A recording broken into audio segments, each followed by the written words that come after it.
Hi, welcome back.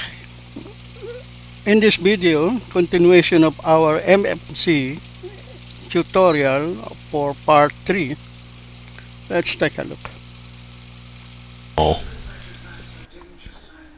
Radial 160 at or below 3000.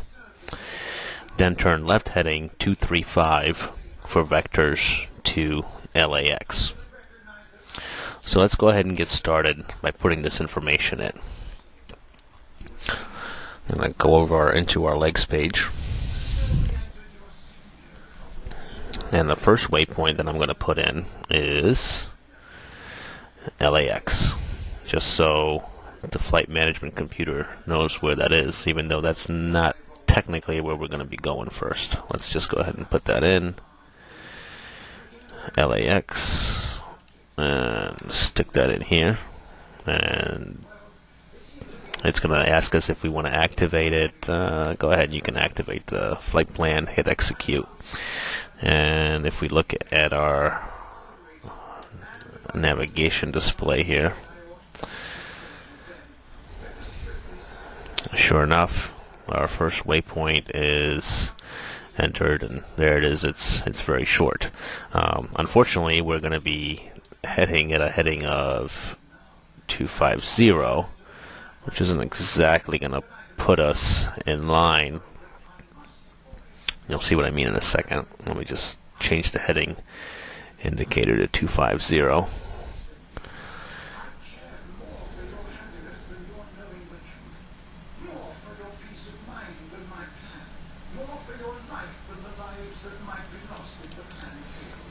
Okay. So there we are, heading at 250. Let me just center this real quick so you kind of can get an idea of what I'm talking about.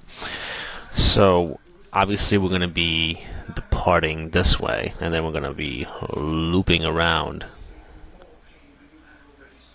to the LAX VOR.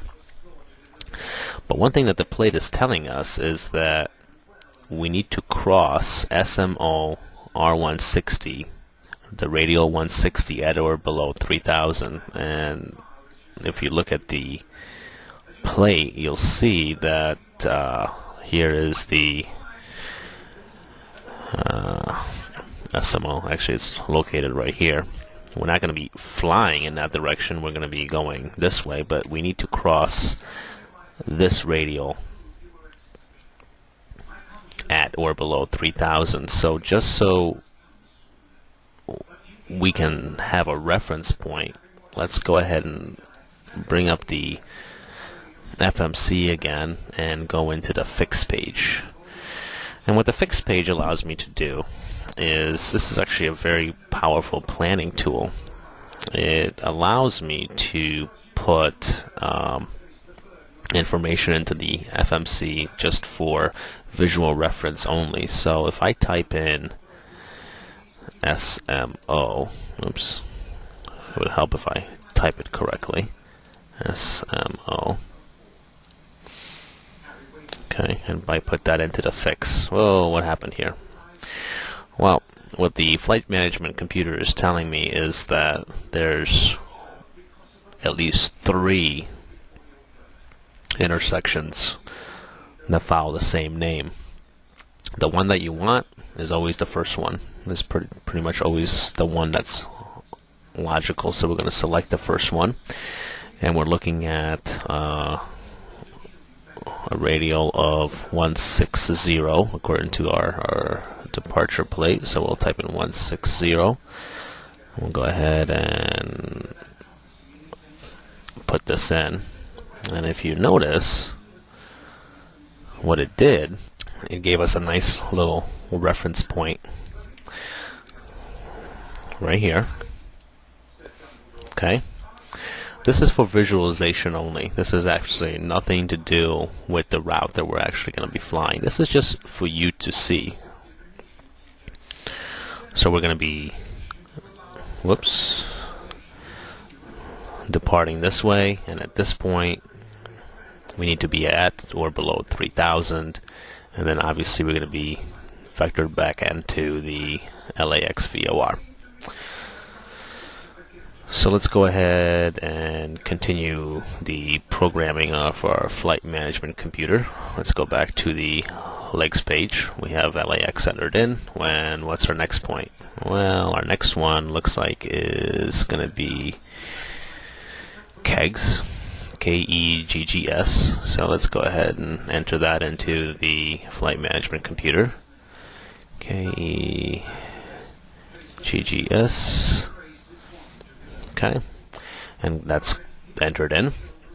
We can see that it is at a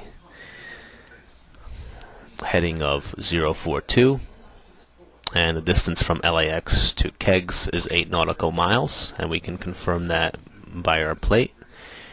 From LAX to KEGS is in fact 8 nautical miles on a heading of 041, so that's close enough. That 1 degree is not going to get you yelled at.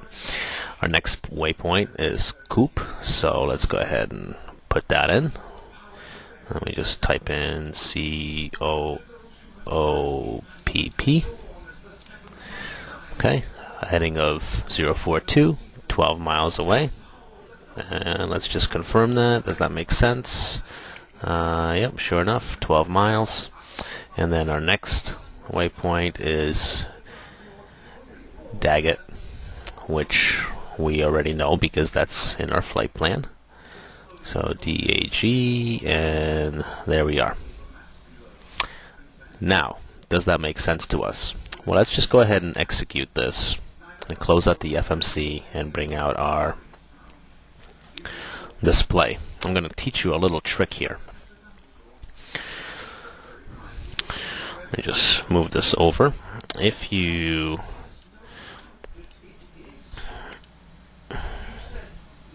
hit center on your MCP, it'll center your navigational display like this, so you can kind of view your flight plan.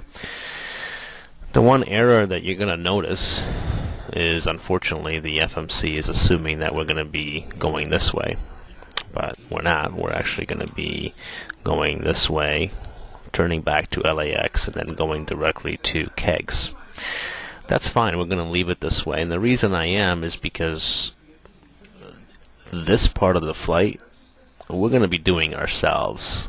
I'm not going to engage the autopilot LNAV feature to actually take us over this, and the reason I'm not is because if you look at the departure plate, it specifically tells us that we should be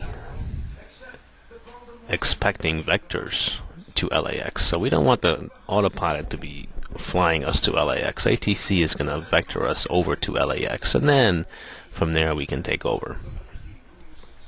So let's go back to our display, and let's just unzoom this a little bit. And sure enough, it looks about right. Oops, I went a little too far. Okay, all I'm doing here is just changing the map range button right here, just so I can view everything. And we're about a 10 nautical, about 5 nautical miles setting. That makes about sense. So let's go ahead and close that out. We'll go back to the FMC. Make sure everything is still in here that's supposed to be in here. Okay, our takeoff settings, everything is good to go, and we're set. And we can go ahead and close this out. We have our VR speed at 126, our initial heading of 250, our initial altitude of 10,000, and we're going to change that because remember our first altitude restriction is at 3,000.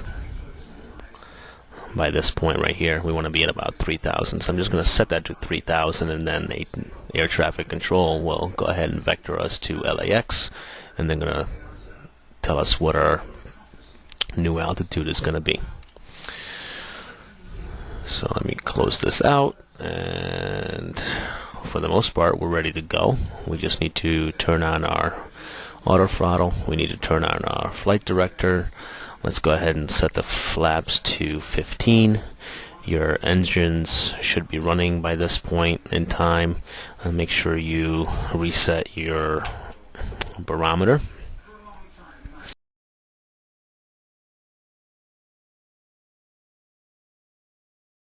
Yes, to continue with the part 4, we are about to complete the FMC, entering all the details for our SID.